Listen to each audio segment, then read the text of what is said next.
அனைவருக்கும் வணக்கம். இன்றைய தினம் உங்களை களம்பு நியூஸ் லைன் எங்களுடைய சேனலினூடாக சந்திக்கின்றோம். இந்த CNN சேனலினூடாக கடந்த சில நாட்களாக நாங்கள் அரசியல் ரீதியான பதிவுகளை கொண்டு வந்திருந்தோம். இன்று மாற்றமாக விளையாட்டு தகவல்களை கொண்டு வருவதற்கு தயாராக இருக்கின்றோம். ஏனென்றால் தற்போது ஆசிய கிண்ண கிரிக்கெட் போட்டிகள் ஆரம்பமாக இதற்கு கடந்த 9ஆம் தேதி முதல் ஆரம்பமாக இடம்பெற்று வருகின்றது.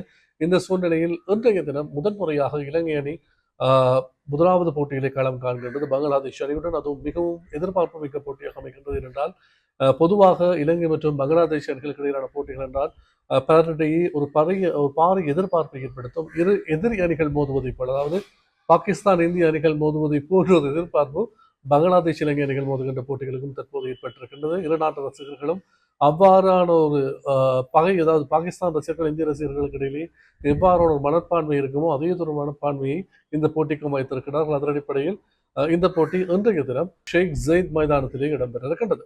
இந்த போட்டி இலங்கை நேரப்படி இன்று இரவு 8 மணிக்கு இந்த போட்டி ஆரம்பமாகின்றது. அபுதாபி நேரப்படி இரவு 6 மணி அளவில் இந்த போட்டி ஆரம்பமாகின்றது. இந்த போட்டியை பற்றிய விவரங்களை பார்ப்பதற்கு முன்னதாக இலங்கை மற்றும் பங்களாதேஷ் அணிகள் இறுதியாக சந்தித்த தொடர்களை பார்ப்போமையானால் 20 தொடர்களை பார்ப்போமையானால் இலங்கை அணி இறுதியாக சந்தித்த இரு தொடர்களில் ஒரு தொடரை மாத்திரமே வெற்றி கொண்டிருக்கிறது. அதுவும் ஜிம்பாப்வே அணிக்கு இடையிலான தொடரை 2-1 என்ற ரீதியில் தான் இலங்கை அணி கைப்பற்றிருந்தது. அதிலும் ஒரு போட்டி ஜிம்பாப்வே அணி மிக குறைந்த ஓட்ட வித்தியாசத்திலே இலங்கை அணியை வீழ்த்தியிருந்தமையை நாம் சுட்டிக்காட்டியாக வேண்டும். அவ்வாறு இருப்பினும் மற்ற தொடரிலே பங்களாதேஷ் அணியினரான தொடரிலே இலங்கை அணி 2-1 என்ற ரீதியில் தோல்வியை தழுவி இருந்தது. ஏனென்றால் அந்த தொடரிலே இலங்கை மண்ணில் இடம்பெற்ற தொடர் என்பதை நாம் சுட்டிக்காட்டிய வேண்டும். ஆகவே இலங்கை மண்ணில் இடம்பெற்ற தொடரிலே பங்களாதேஷ் அணி இலங்கை அணியை 2 போட்டிகளில் 20 போட்டிகளில் வீழ்த்தி இலங்கை அணி ஒரே ஒரு 20 போட்டியில் மாத்திரமே வெற்றி பெற்றது. ஆகவே பங்களாதேஷ் அணி தொடரை வெற்றி கொண்டு, இதற்கு முன்னர் பங்களாதேஷில் இடம்பெற்ற 20 தொடரிலும் பங்களாதேஷ் அணி 20 தொடரில் வெற்றியை பெற்றுகின்றமையை நாம் சுட்டிக்காட்டியாக வேண்டும். ஆகவே இவ்வாறான சூழ்நிலையில் பங்களாதேஷ் அணி தமது மண்ணில் இடம்பெற்ற பங்களாதேஷ் அணி கடந்த 20 போட்டிகளை பார்க்கின்ற போது பாகிஸ்தான் அணியுடன் இடம்பெற்ற 20 தொடரை பங்களாதேஷ் அணி கைப்பற்றியிருந்தது. அதே போன்று நெதர்லாந்து அணியுடனான தொடரை பங்களாதேஷ் அணி கைப்பற்றியிருந்தது. இந்த நிலையில் இலங்கையில் இடம்பெற்ற தொடரையும் இலங்கையில் வைத்து பங்களாதேஷ் அணி 20 தொடரை கைப்பற்றியிருந்தது. ஆகவே மிக பலம் வாய்ந்த அணியாகவே இம்முறை பங்களாதேஷ் அணி இலங்கை அணி எதிர்கொள்கின்றது. என்றால் அண்மையில் இடம்பெற்ற 20 போட்டி தொடர்களை பார்க்கின்ற போது 20 போட்டி தொடர்களிலே இலங்கையை விட பங்களாதேஷ் அணி சட்டம் பலம் அதிகரித்த அணியாகவே நம்மால் கணிக்கக்கூடியதாக இருக்கின்றது. என்றால் இறுதியில் இடம்பெற்ற போட்டி விவரங்களை பார்க்கின்ற போது பங்களாதேஷ் அணி அதிக தொடர்களையும் வெற்றி கொண்டு ஒரு வீரியத்துடன் இந்த போட்டியில் களம் காணுகின்றது. அவ்வாறு இருப்பினும் பங்களாதேஷ் மற்றும் இலங்கை அணிகளினுடைய களங்கள் தொடர்பிலே பல்வேறு பிச்சுக்கள் தொடர்பிலே பல்வேறு குற்றச்சாட்டுகள் தொடர்ச்சியாக காணப்படுகின்றன. என்றால் இலங்கை மற்றும் பங்களாதேஷுடைய பிச்சுக்கள் அதிகமாக சுழற்பந்து வீச்சாளர்களுக்கு சாதகமாகவே அமைகின்றது. ஆகவே பந்து வீச்சாளர்களை மையப்படுத்திய தமது வெற்றியை மாத்திரமே கருத்தில் கொண்ட பிச்சுக்களாகவே காணப்படுவதான குற்றச்சாட்டுகள் அண்மை காலமாக பரவலாக முன்வைக்கப்பட்டிருந்த சூழ்நிலையில் அபுதாபி என்பது இரு நாடுகளுக்கும் ஒரு வித்தியாசமான அனுபவத்தை தரக்கூடியதாக அமையும் என்பதையும் நாம் சுட்டிக்காட்டியாக வேண்டும்.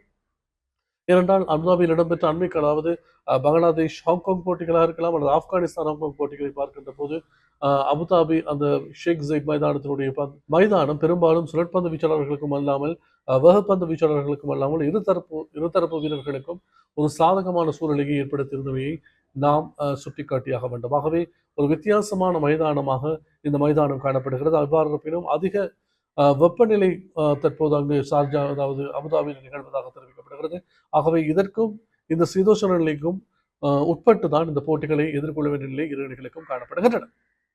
இதன் முதலாவதாக இன்றைய போட்டியில் பங்கேற்பதற்கான அதிக வாய்ப்புள்ள இலங்கை அணியுடைய 11 பேரை நாம் பார்ப்போமே. ஆனால் பெத்தும் நிசாங்க, குசால் மேண்டிஸ், கமில் மிஷார, குசால் பெரேரா, சரித் அசலங்க அணித்தலைவர், கமிந்து மேண்டிஸ், தசுன் ஷானுக, படிது ஹசராங்க, துஸ்மந்த் சாமீர, நுவான் துஷார் ஆகிய 10 பேர் அடங்கியிருக்கின்றார்கள். பெரும்பாலும் பினிர பெர்னாண்டோ மற்றும் மதீஷ பத்ரன் ஆகியோருக்கிடையே 11வது பந்து வீச்சாளர்களுக்கான பட்டியலில் போட்டி இருக்கின்றது. ஆகவே பெரும்பாலும் மதீஷ பத்ரன் இந்த போட்டியில் உள்வாங்கப்படக்கூடிய சாத்தியம் காணப்படுவதாக தெரிவிக்கப்படுகிறது. பொறுத்திருந்து பார்ப்போம்.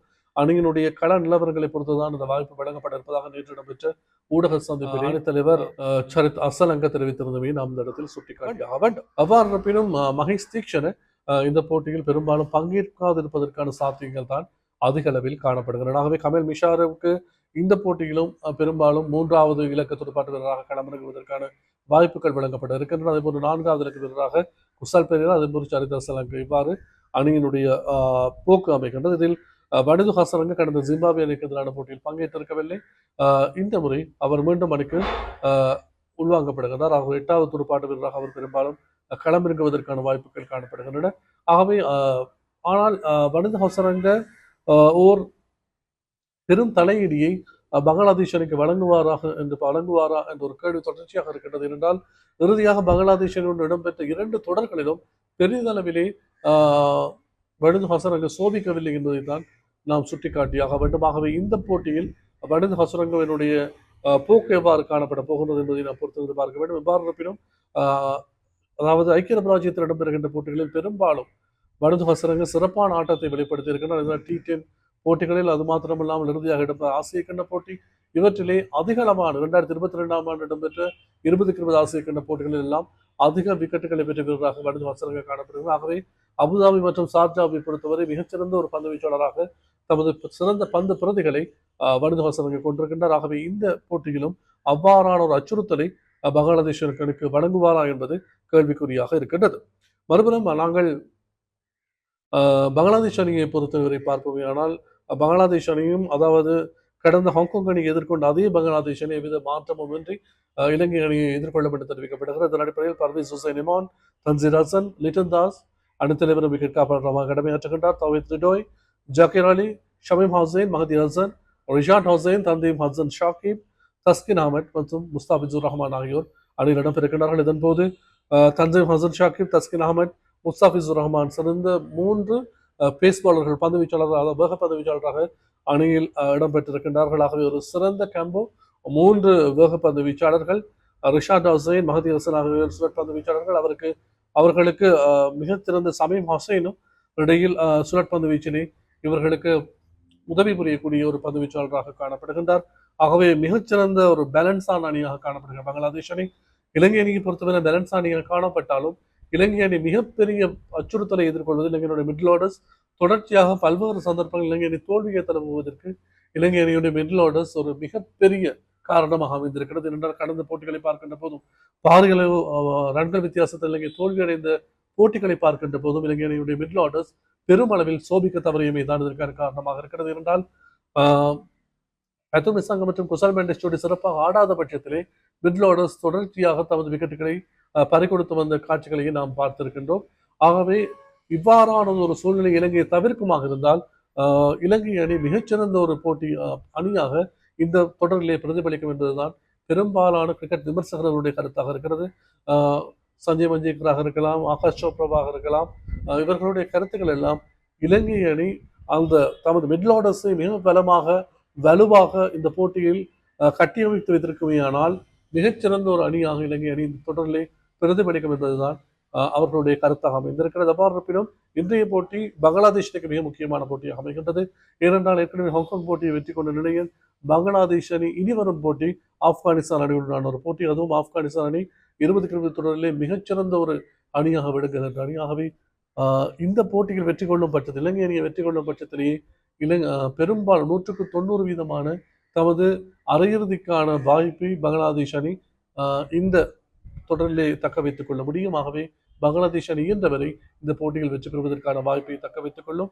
அதே போன்றுதான் இலங்கைக்கும் இந்த போட்டி மிக முக்கியமான போட்டியாக அமைகின்றது. வெற்றி கொள்ளும் பட்சத்திலேயே ஏனைய போட்டிகளுக்கு இலங்கை அணி மிக சாதகமான மனப்பான்மையோடு முகம் கொடுக்க நேரிடுகிறது என்பதையும் இந்த போட்டி வெற்றி பெறுவதனூடாக இந்த போட்டியில் பெறுகின்ற பலமே இலங்கை அணி எதிர்வரும் போட்டிகளை வெற்றி கொள்வதற்கான சாத்தியப்பாடுகளை உருவாக்கும் என்பதையும் இந்த இடத்தில் நாம் சுட்டிக்காட்டியாக வேண்டுமாகவே நாம் இந்த போட்டியை பற்றி மேலதிகமாக பார்ப்போமே. ஆனால்